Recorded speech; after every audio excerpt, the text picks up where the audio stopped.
തിരുവല്ലാമലയുടെ ഹൃദയഭാഗത്ത് കുട്ടികൾക്കായി ഒരു വിനോദ കേന്ദ്രം ആനമല ഹോം സ്റ്റേ പൊന്നോമനകൾക്കായി ഒരുക്കിയിരിക്കുന്നു വിപുലമായ പ്ലേ പാർക്ക്.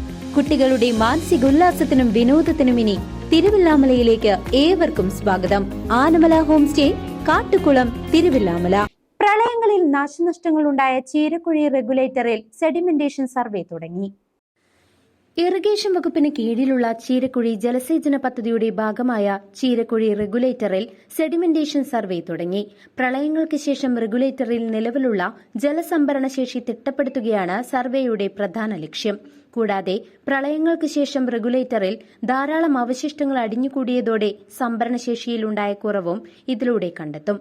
റിസർവോയർ ബെഡിന്റെ ഓരോ പോയിന്റിന്റെയും പൊസിഷനും അവിടെ വരുന്ന വെള്ളത്തിന്റെ അളവുമാണ് സർവേ വഴി കണ്ടുപിടിക്കുന്നതിനായി ഇതിനായി ഇന്റഗ്രേറ്റഡ് ബാത്തോമെട്രിക് സർവേക്കാണ് തിങ്കളാഴ്ച തുടക്കമിട്ടിരിക്കുന്നത്. തുടർന്ന് വേറെയൊരു സോഫ്റ്റ്വെയറിന്റെ സഹായത്തോടെ കോണ്ടൂർ മാപ്പ് തയ്യാറാക്കും.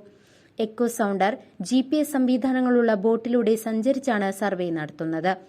ജലസേചന വകുപ്പിന് കീഴിലുള്ള പീച്ചിയിലെ കേരള എഞ്ചിനീയറിംഗ് റിസർച്ച് ഇൻസ്റ്റിറ്റ്യൂട്ടിലെ ഡെപ്യൂട്ടി ഡയറക്ടറുടെ നേതൃത്വത്തിലാണ് സർവേ നടത്തുന്നത്. സർവേ റിപ്പോർട്ട് ചീരക്കുഴി സബ് ഡിവിഷന് കൈമാറും.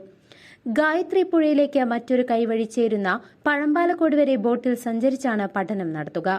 ബുധനാഴ്ച വരെ സർവേ തുടരും. ഭാരതപ്പുഴയുടെ പോഷക നദിയായ ഗായത്രി പുഴയിൽ നിർമ്മിച്ച തടയണയാണ് Cheerakuzhi regulator.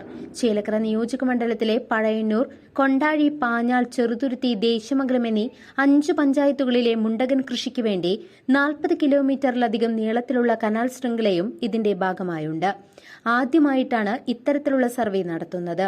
Peechi Kerala engineering research institute sedimentation division director CJ Divya, assistant director AR Sheena, KK Krishnan, PB Krishnapriya, Vijitha Vijayaraghavan, Cheerakuzhi irrigation assistant executive engineer SS Roshni, executive എഞ്ചിനീയർമാരായ M നീരജ്, ബസൂന, ബാലകൃഷ്ണൻ എന്നിവരാണ് സർവേ സംഘത്തിലുള്ളത്. News desk CCV.